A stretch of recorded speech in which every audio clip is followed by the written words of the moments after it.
Hello दोस्तों, welcome to my YouTube channel crazy designs. आज के इस फोटोशॉप ट्यूटोरियल में हम सीखेंगे हम किस तरह से अपनी किसी भी इमेज के साथ पिक्सेल स्ट्रेच इफेक्ट क्रिएट कर सकते हैं।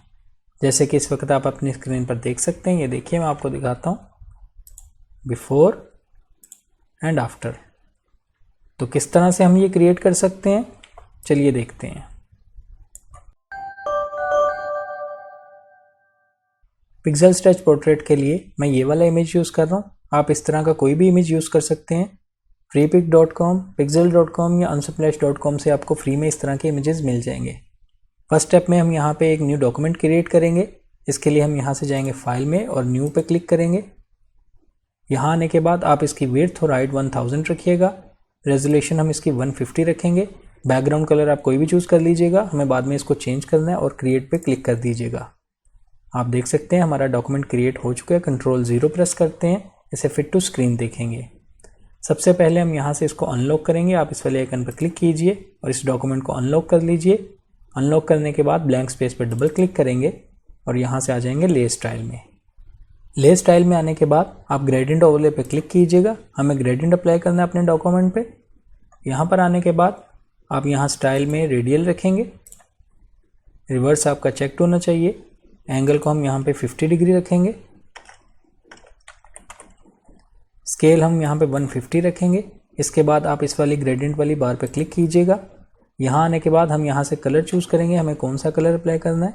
ये देखिए, इस ब्लैक वाले स्लाइडर पे मैं क्लिक करूँगा और डबल क्लिक करने के बाद यहाँ से जो भी कलर आप चूज़ करना चाहते हैं आप कर लीजिए। मैं यहाँ इसको ग्रीन में लेके जाता हूँ, ऑलमोस्ट ये वाला, और यहाँ से ओके कर देंगे। इसकी लोकेशन को भी हम चेंज करेंगे। ये देखिए, अगर मैं स्लाइडर को राइट की तरफ लेके जाता हूँ तो लोकेशन चेंज हो रही है। मैं यहाँ डायरेक्टली भी 20% पे रखेंगे और राइट साइड वाले स्लाइडर पे हम वाइट कलर ही रखेंगे और इसको भी ड्रैग करते हुए लेफ़्ट की तरफ लेके आएंगे 60 के आसपास। यहाँ पे मैं डायरेक्टली 60 प्रेस कर देता हूँ और इसके बाद आप यहाँ से ओके कर दीजिएगा। अगर आप ये कलर बाद में भी चेंज करना चाहें तो आप कर सकते हैं। अब हम इसको ओके कर देंगे। नेक्स्ट स्टेप में हम अपने इस मेन वाले इमेज पे जाएंगे और इसको यूँ ड्रैग करते हुए इस वाले डॉक्यूमेंट में ला के अपने माउस को रिलीज़ करेंगे और अब अपने कीबोर्ड से कंट्रोल T प्रेस कीजिएगा। कंट्रोल 0 प्रेस करते हैं इसके बाउंड्री बॉक्सेस देखने के लिए और ऑल्ट प्रेस करते हुए हम इसको छोटा करेंगे। ये देखिए, प्रोपोर्शनली इसको कम या ज़्यादा कर सकता है ऑल्ट प्रेस करते हुए। कंट्रोल 0 प्रेस करते हैं फिर से। आप इसको जितना भी साइज़ रखना चाहते हैं, मैं ऑलमोस्ट इसको इतना साइज़ रखूँगा और यहाँ सेंट्रलाइज रखने के बाद यहाँ से ओके कर देंगे। कंट्रोल 0 प्रेस करते हैं, फिट टू स्क्रीन देखेंगे। नेक्स्ट स्टेप में हमें अपने सब्जेक्ट की सिलेक्शन बनानी है। सिलेक्शन बनाने के लिए आप कोई भी टूल यूज़ कर सकते हैं, पेन टूल, लेसो टूल, या जिस टूल से भी आपको कन्वीनियंट हो। मैं इसकी सिलेक्शन बनाने के लिए यहाँ से जाऊँगा सिलेक्ट में और यूज़ करूँगा सब्जेक्ट। आप देख सकते हैं उसने सब्जेक्ट की सिलेक्शन बना दी है। इसके एजेस को रिफाइन करने के लिए मैं फिर से जाऊँगा सिलेक्ट में और इस बार यूज़ करूँगा सिलेक्ट एंड मास्क। यहाँ आने के बाद मैं थोड़ा जूम करके आपको दिखाता हूँ। ये देखिए, जिन एरिया में हमारी सिलेक्शन बेहतर होने वाली है वो एरिया आपको बैकग्राउंड दिख रहा होगा। यहाँ पर हम इसके रेडियस को 1 पिक्सल देंगे। स्मार्ट रेडियस के इस वाले ऑप्शन को आप चेक कर दीजिएगा।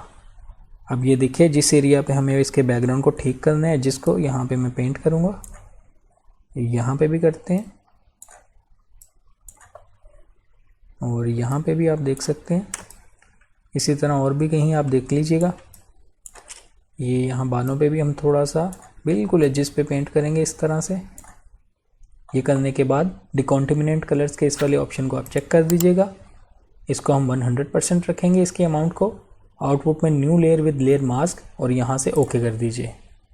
आप देख सकते हैं उसने इसका बैकग्राउंड रिमूव कर दिया और लेयर मास्क ऐड हो चुका है।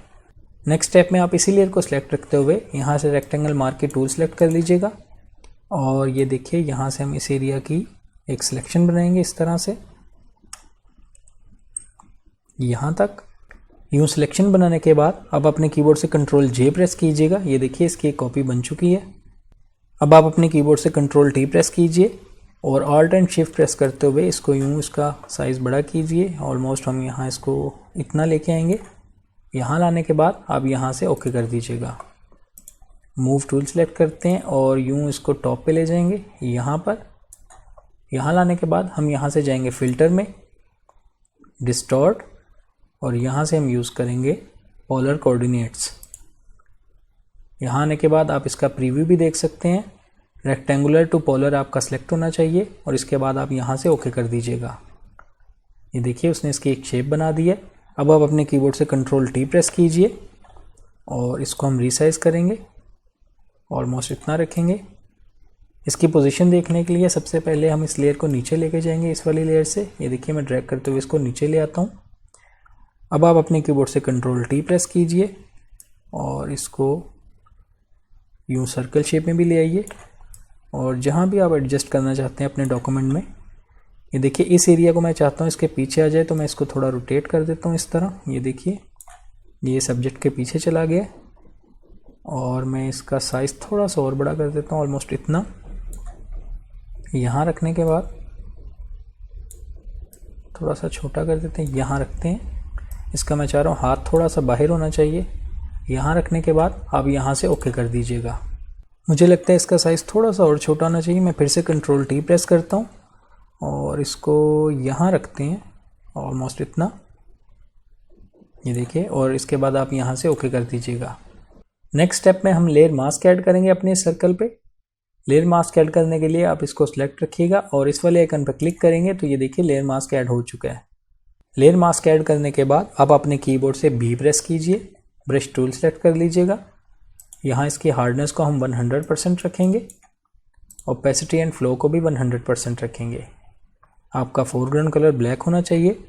अब जिस एरिया को आप रिमूव करना चाहते हैं, ये देखिए अगर मैं चाहता हूँ मैं इस एरिया को रिमूव कर दूँ इस यहाँ से, तो हम वहाँ पे पेंट कर देंगे। मैं ब्रश का साइज़ थोड़ा छोटा कर देता हूँ। ये देखिए इस तरह से आप अपने इमेज के मुताबिक जिस एरिया को रिमूव करना चाहते हैं यानी मास्क करना चाहते हैं आप कर सकते हैं। आप चाहें तो इस एरिया को रिमूव कर दीजिए, ये डिपेंड करता है आपका इमेज किस पोजीशन में है। आप अपने मुताबिक इसको एडजस्ट कर सकते हैं। मैं Ctrl+Z करता हूँ। मैं सिर्फ इस एरिया को रिमूव करना चाहता था यानी मास्क करना चाहता था, मैंने कर दिया। नेक्स्ट स्टेप में हम अपने इस मेन सब्जेक्ट का शेडो क्रिएट करेंगे। इसके लिए आप इसको सेलेक्ट करने के बाद यहाँ ब्लैंक एरिया में डबल क्लिक कीजिए और यहाँ से हम आ जाएंगे लेयर स्टाइल में। यहाँ आने के बाद ड्रॉप शेडो को हम सेलेक्ट करेंगे। यहाँ इसकी कुछ वैल्यूज़ हम इनको देखेंगे। ब्लेंड मोड आपका लीनियर बंद होना चाहिए। कलर हम इसका ब्लैक रखेंगे। ओपेसिटी को हम यहाँ पे 40% के आसपास रखेंगे। एंगल को हम यहाँ पे 50 डिग्री रखेंगे। यूज़ ग्लोबल लाइट आपका अनचेक्ड होना चाहिए। डिस्टेंस को भी हम इंक्रीज़ करेंगे, यहाँ पे 40 पिक्सल्स कर देंगे। स्प्रेड हम यहाँ पे 0 रखेंगे और साइज़ को भी इंक्रीज़ करेंगे, यहाँ पे हम 20 पिक्सल्स के आसपास रखेंगे। कॉन्टूर आपका फर्स्ट वाला लीनियर सेलेक्ट होना चाहिए। इसके बाद आप यहाँ से ओके कर दीजिएगा। आप देख सकते हैं उसने शेडो क्रिएट कर दिया है, लेकिन हमें शेडो राइट साइड पे नहीं चाहिए, सिर्फ लेफ्ट पे चाहिए। इसके लिए हम इस ड्रॉप शेडो के स्मार्ट फिल्टर पर राइट क्लिक करेंगे और यहाँ से हम यूज़ करेंगे क्रिएट लेयर। आप देख सकते हैं उसने इसको लेयर में कन्वर्ट कर दिया, यानी स्मार्ट फिल्टर जो था वो एक अलग लेयर में। ये देखिए मैं आपको हाइड करके दिखाता हूँ। ये लेयर क्रिएट करने के बाद हम यहाँ पे लेयर मास्क ऐड करेंगे। आप इस वाले आइकन पर क्लिक कीजिए, लेयर मास्क ऐड हो चुका है।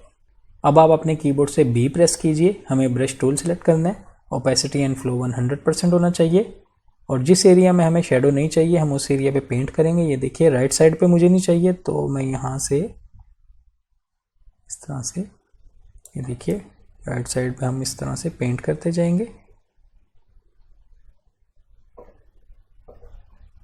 ये देखिए अब शेडो हमारा सिर्फ लेफ्ट साइड पे रह गया है। अब हम इस सर्कल के बाहर जो शेडो है इसको भी ख़त्म करेंगे। इसको ख़त्म करने के लिए हमें इस सर्कल की सिलेक्शन बनानी होगी। आप कंट्रोल प्रेस करते हुए इस पर क्लिक कीजिए। ये देखिए इसकी सिलेक्शन बन चुकी है, लेकिन आपका मास्क यही सिलेक्ट होना चाहिए। अब आप अपने कीबोर्ड से B प्रेस कीजिए, ब्रश टूल सेलेक्ट कर लेंगे। अब हम इसको पेंट करेंगे। ये देखिए अगर मैं पेंट करता हूँ तो ये सर्कल के अंदर का मास्क कर रहा है। Ctrl+Z करते हैं। हमें सर्कल के बाहर की जो शेडो है उसको ख़त्म करना है। इसके लिए हम इसको इन्वर्स करेंगे। सिलेक्शन को इन्वर्स करने के लिए Ctrl+Shift+I प्रेस कीजिए। ये देखिए इन्वर्स हो चुका है। अब अगर मैं ये देखिए पेंट करता हूँ तो वो सर्कल से जो बाहर शेडो था उसको ख़त्म करता जा रहा है, यानी उसको मास्क करता जाएगा। इस तरह से हम इसके बाहर वाली शेडो को ख़त्म कर देंगे और Ctrl+D प्रेस करते हैं, इसको डीसेलेक्ट करेंगे। लास्ट स्टेप में हम एक और शेडो क्रिएट करेंगे जो कि ओवरऑल इस पूरे इमेज का होगा। इसके लिए आप इस बॉटम वाली लेयर को सिलेक्ट कर लीजिए और यहाँ से एक न्यू लेयर ऐड करेंगे जो कि ब्लैंक लेयर होगी। अब आप अपने कीबोर्ड से B प्रेस कीजिए, ब्रश टूल सेलेक्ट कर लीजिएगा। कलर आपका ब्लैक होना चाहिए। इसका साइज़ मैं थोड़ा सा इंक्रीज़ कर लेता हूँ, ऑलमोस्ट यहाँ पे 200 के आसपास कर लेता हूँ। ये देखिए ब्रश का साइज़ 200 है। ओपेसिटी एंड फ्लो 100% होना चाहिए। हार्डनेस इस बार हम इसकी 0 रखेंगे। अब हम बिल्कुल यहाँ सेंटर में रखने के बाद एक क्लिक कर देंगे। क्लिक करने के बाद आप कंट्रोल टी प्रेस कीजिएगा और इसको यूँ शिफ्ट एंड ऑल्ट प्रेस करते हुए इसका साइज़ थोड़ा कम करेंगे और बाहर की तरफ स्ट्रेच करेंगे इसको इस तरह, ऑलमोस्ट इतना रखेंगे। यहाँ रखने के बाद आप यहाँ से ओके कर दीजिएगा। इसकी ओपेसिटी भी मैं थोड़ी कम करूँगा, मैं यहाँ पे 75% कर देता हूँ और यहाँ से एंटर कर देंगे। आप इसकी पोजीशन को भी एडजस्ट कर सकते हैं।